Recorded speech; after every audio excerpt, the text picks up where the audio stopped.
I wanted to talk about the four different types of dangerous personality types. Have you guys read Joe Navarro's book, Dangerous Personalities? Twice. Oh, we have a captive audience. And Moff, I see your head nodding. You've got it. Jaron, did you get a chance to go through it? No, I haven't. I'll check it out though. I am familiar with them because we're all in the game in our own Yeah, respective regard, and you do come across them. it's yeah. So let's talk about the dangerous personality types, and I don't want to keep it narrow to just like the ladies, because I mean there are a lot of douchebag dudes out there that I've dealt with over the years that you gotta try to identify as quickly as possible. And these are really just the dark triad traits, but he adds an extra one on. Which were the four traits again? I haven't. It's been a couple years since I read his book. So number key idea. Oh, that's key idea. Let me see the types he's got here. Key idea: narcissistic, emotionally paranoid personalities, Unstable. Yeah, those are the ones. That's what it is. It's narcissism. It's emotionally predatory. Yeah, unstable, predatory, and paranoid. yeah. So I thought this was organized in a different article. I got the wrong one then. My bad. Anyway, um, so dangerous personalities. Can you guys maybe like take a couple of minutes and spill some personal experience on people that you've interacted with over the years? Well, not people. Like I don't want to hear 20 different stories from everybody, but like one story that stands out where you dealt with a dangerous personality, whether it was a dude or a chick, and you not paying attention to red flags or what they were telling you when you were dealing with them caused, insert havoc. Like, but just to distill it down, like I want to sanitize it. I don't want like 10-minute explanations here. So, 50 Shades, I'll let you go first. Do you have a story for us? Yeah, see where Moff is sitting right now? Yeah. About 4 blocks from there, I had to steal my car back from a luxury apartment building. I had to go like James Bond with Rob and steal my car out of the building because of a cray unstable.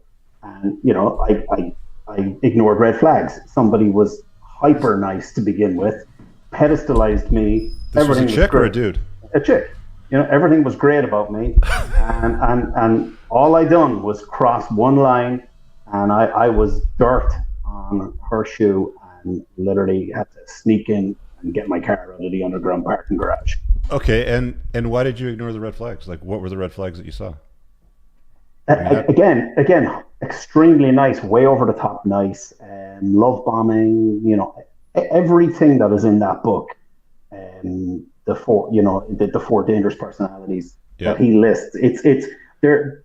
It's one of the best books you've recommended. And Yeah. as I said earlier, we tend to overcomplicate stuff when we should just keep it simple. That I this is a should be able to get this guy on a podcast. Like if I reached yeah. out to him, I should be able to get him on because he's got some really good insight. I mean, I when I was listening to the book, there were so many times where I was like, "Oh my god, that's so and so," or it's like you get to like another segment of the book, it's like that's so it just resonates so strong because he like hits it so hard. But yeah, I mean, you don't listen to it, you could end up like 50 Shades and have to go steal your car back from. How did she lock it up, by the way? Like, how did she end up with it in her Well, possession where you had to steal it back?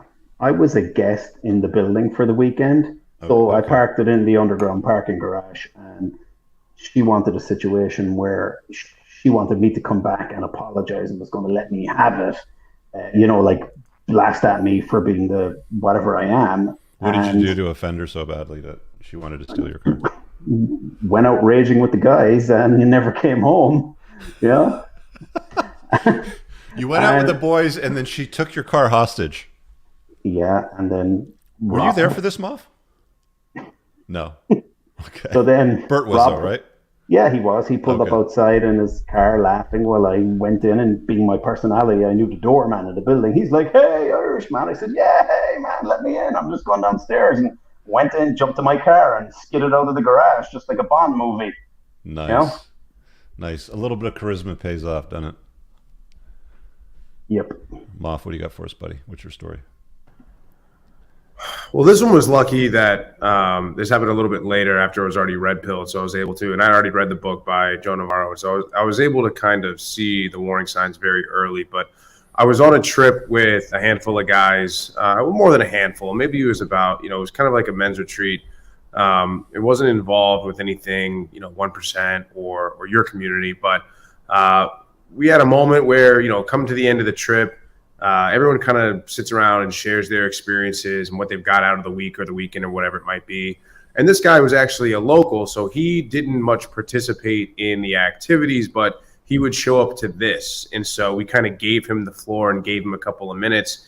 And from his tone, his behavior, his body language, the way he even moved his hands when he spoke, and even kind of like his eyes as they sort of darted around the room, super, super uncomfortable. I had multiple guys come up to me after the fact that say, hey, look, if this person were to come on another trip again that we were to do, if he's going to be a part of this, I would not feel physically safe, or I would not feel like I would want to be around this person in any sort of environment where guns were involved or anything that would be potentially dangerous. So there are things that you could say. I would call that emotionally unstable. Everything he said was just said with a certain level of vitriol and venom, and you could just feel the anger coming off of him. And it was some guy made a joke. I can't remember exactly what it was, but it's like he was talking a lot about how he was not great with women and how he had not gotten laid in a long time. And somebody during it actually texted me and said, "This guy's like if Charles Manson was bad with chicks." And that's kind of what it's like. So we had some conversations with the guy. We sort of said, hey, we're gonna kindly ask you not to return to this sort of thing. And it didn't quite get ugly, and that was great. Cooler heads prevailed eventually, but luckily nobody was hurt or nothing really happened. But you could spot the warning signs right away. Yeah. Jaron, you got a crazy, dangerous personality type story? I do. I posted about her before. My BPD chick. I know in the top 1% forum, every now and then the term BPD or like the narcissistic personality disorder comes up, and I've alluded to mine a couple of times. She was a girl.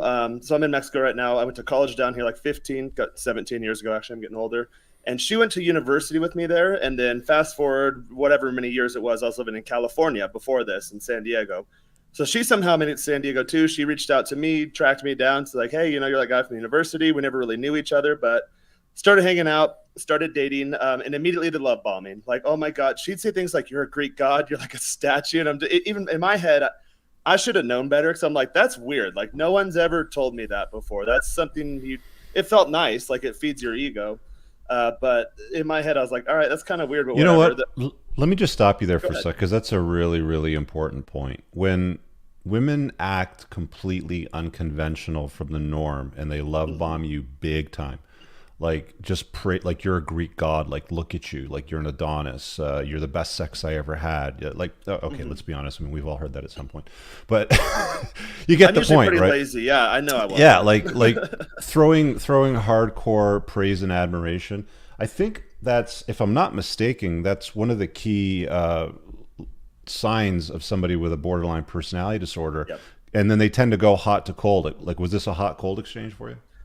Yeah, she love bombed me at first. I'd say probably the first couple of weeks or so, and then it progressively got a little worse, and it becomes an addiction because you want to get back to that point. You're like, all right, like if I just get it's my like a behavior drug, in like you check, want to hear it again. It is. Yeah, it's like if I just do what it is I need to do, I can keep doing that. But they're really good. They gaslight you too, which they'll say like, oh, the sky's blue. You're like, oh yeah, it's a beautiful day. The sky's blue, and they're like, what are you talking about? The sky's gray. It's kind of like our mainstream media does now.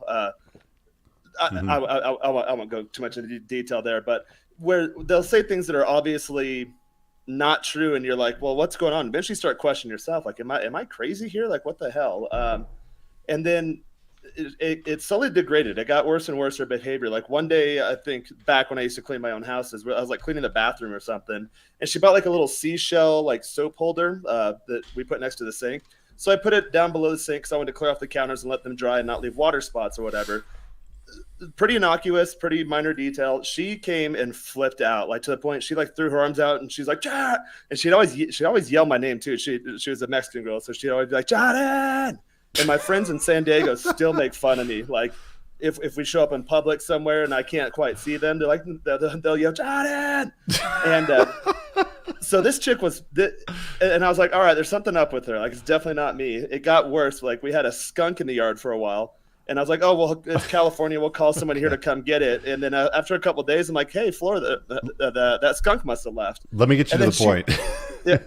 Yeah. So she told me she murdered the skunk. And at that point, I was like, all right, this girl's nuts. And then she got really into like, this was when the Jodi Arias thing was going on. She murdered a skunk? Oh, she poisoned him. Which most girls don't poison a skunk. Or animals in general, right? Yeah. Like normally, like they'll let animal control come and get them. This is the kind of chick when you come home, there's a couple of bunnies boiling in your pot, or there's a horse's head in your bed when you wake up in the morning. Rich, there needs to be an entire show on your skunk murderer. It's funny. I haven't told the story in so long. It is funny thinking about it now. It's ridiculous. Dude, I've heard some crazy shit, but not a skunk murderer. Yeah, I was like, what happened to the skunk? She's like, oh, I poisoned him. I'm like, what? And I thought she was. I think I remember back. I think she was full of crap. I'm like, okay, whatever. Like, Animal Patrol must have came and gotten him. And then eventually the Jodi Arias thing was going on. That was like the big cultural talk, kind of like this Amber Heard thing to bring it all home. And then she started getting really, really into that. Eventually, at one point, my passport disappeared, and then I started getting like the heebie-jeebies. She started telling me like, oh, things like, you don't know who I know, and if you don't treat me right, my cousins are gonna come get you. And I'm like, all right, we're done. How many months or weeks in was that? Like how long did you date this one for? It didn't take too long. It was like 3 or 4 months. Like it started off real good, and then it went downhill pretty quick. Let me share a couple stories. So. Very, very short dating experience with this chick. Saw her like 2 or 3 times tops. I mean, like the only reason why I kept seeing her after I found out she was crazy was because she's hot. I'm like, let's just keep going. We'll see where this goes, right? Let's see how crazy this bitch really is. She, on the very first date that I met her, a couple coffees, go for a stroll, shoot the shit, and she goes, "Have you ever been in the back of a cop car?" And I'm like, that's a totally random question to ask somebody on a first date for out of no fucking where, right? And I was like, wait, have you ever been in the back of a cop car? And that's when she started spilling the beans, right, on her little past history with her ex-boyfriend.